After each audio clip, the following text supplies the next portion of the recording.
Very very important এর পরের প্রশ্নটা লিখেছেন যে মোহতারাম 2026-এর কোরবানিতে বাংলাদেশি টাকায় কত, ইউরোপিয়ান মানে ইটালিতে আমার ভাই আছে,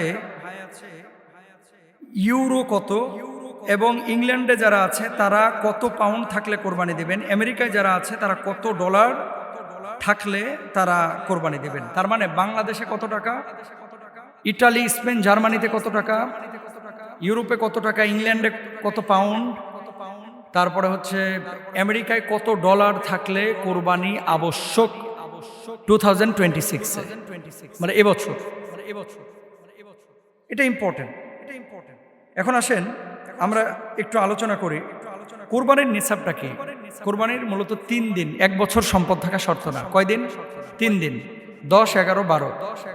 কোরবানির এই যে 3 দিন, যে 3 দিন কোরবানি জিলহজ্জে করা হয়, এই 3 দিন যদি সম্পদ থাকে নিসাব পরিমাণ, নিসাব পরিমাণ মানে হচ্ছে 7.5 ভরি স্বর্ণ বা 7.5 ভরি স্বর্ণ অথবা 52.5 তোলা বা 52 ভরি স্বর্ণ, ঠিক আছে, অথবা এই পরিমাণ মূল্যের যদি সম্পদ আপনার কাছে 3 দিন থাকে, আমি বোঝাইতে পেরেছি মনে হয়, 7.5 ভরি স্বর্ণ, 52.5 তোলা রৌপ্য অথবা এই পরিমাণ সম্পদ যদি কোরবানির 3 দিন আপনার কাছে থাকে, আপনার উপরে কোরবানি আবশ্যক।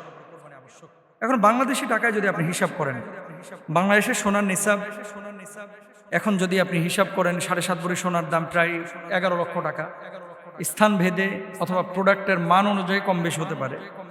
রূপার হিসাবে 3.5 থেকে 5.5 লক্ষ টাকা, এর মধ্যে এনি অ্যামাউন্ট যদি আপনার কাছে থাকে, কোনো অ্যামাউন্ট যদি আপনার কাছে থাকে, কোরবানি 2026-এ এবার আপনার উপরে কোরবানি আবশ্যক যদি কোরবানির 3 দিন আপনার কাছে এই পরিমাণ নিসাব থাকে। কত টাকা? 3.5 লক্ষ থেকে 5.5 লক্ষ টাকা। অধিকাংশ ইসলামিক স্কলাররা তারা রৌপ্যর হিসাবটাকে নিতে বলেছেন। তাহলে কি হবে? সবাই দিতে পারবে। আর যদি স্বর্ণের হিসাব করা হয় তাহলে 11 লক্ষ থাকলে কোরবানি আবশ্যক। এতে করে অনেক মানুষ কোরবানি দিবেন না, কারণ 11 লক্ষ টাকা অনেকের কাছে নেই। এজন্য নিয়ম হচ্ছে জাকাত দেওয়ার ক্ষেত্রে, কোরবানির ক্ষেত্রে এই যে রৌপ্যের মানটা হিসাব করা, এটাই হচ্ছে ইসলামিক স্কলাররা বলে থাকেন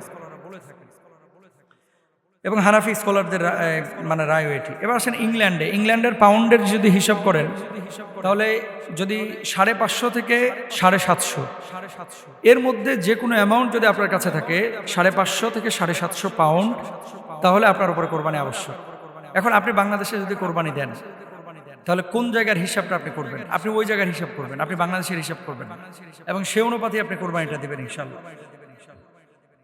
এরপর আসেন ইউরোপে কত ইউরো থাকলে, ইউরো হচ্ছে 600 থেকে 850, 600 থেকে 850 ইউরো যদি ইউরোপের কোনো ভাইয়ের কাছে থাকে, সেটা ইটালি হোক, স্পেন হোক, জার্মানি হোক, ফ্রান্স হোক, 850, 600 থেকে 850-এর মধ্যে যদি ইউরো থাকে তাহলে তার উপরে কোরবানি আবশ্যক 3 দিন। কোন 3 দিন? কোরবানির 3 দিন, 10, 11, 12 এই 3 দিন। আমেরিকার ডলার হচ্ছে 700 থেকে 950 ডলার। এ পরিমাণ যদি নিসাব থাকে 3 দিন, তাহলে আপনার উপরে কোরবানি আবশ্যক। কোন কোন সম্পদ হিসাব হবে নিসাব নির্ধারণে? যা গণনা করতে হবে: নগদ টাকা, ব্যাংক ব্যালেন্স, সোনা রূপা, ব্যবসার পণ্য, বিনিয়োগ, শেয়ার, পাওনা টাকা, এগুলো অবশ্যই গণনা করতে হবে।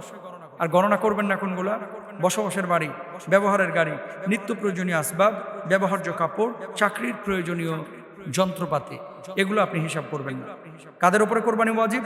আবশ্যক কাদের উপরে? মুসলিম, প্রাপ্তবয়স্ক, সুস্থ মস্তিষ্ক সম্পন্ন, মুকিম, নিসাব পরিমাণ সম্পদের মালিক।